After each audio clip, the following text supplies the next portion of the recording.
बाला, बाला, बाला आंखें खोलो अपनी। बाला,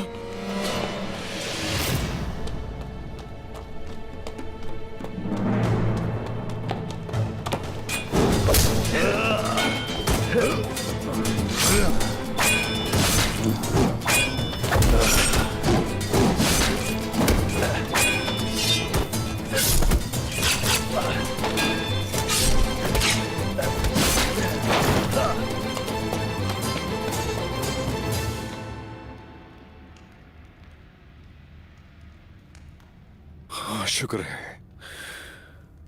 शुक्र है जिंदा है।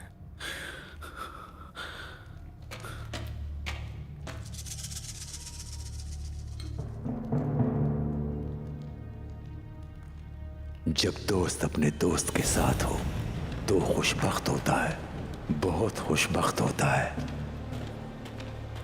अल्लाह की अमान में रहो, सलामती के साथ। इन लोगों पर भरोसा कभी मत करना। न गद्दार अपनी गद्दारी से बाज आता है और न जालिम अपनी सफाकी से। इतना काफी है कि हम सराते मुस्तकीम पर हैं।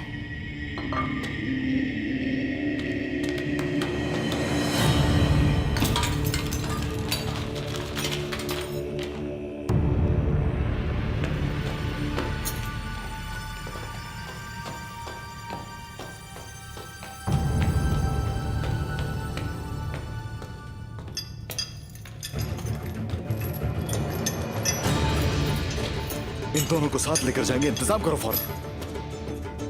बाबा के कबीले जाना होगा। बाला खातून भाभी आयशा के पास अमानत होंगी, वो ख्याल रखेंगी और इनका इलाज करवाएंगी। जो आपका हुक्म मेरे आका। बाला खातून को जहर दिया गया है। कुछ नहीं होगा इसे। इसका इलाज वही जानते हैं। वो क्या चाहते हैं? अब वो नहीं, हम चाहते हैं बाला खातून की जिंदगी के बदले सोफिया की जिंदगी।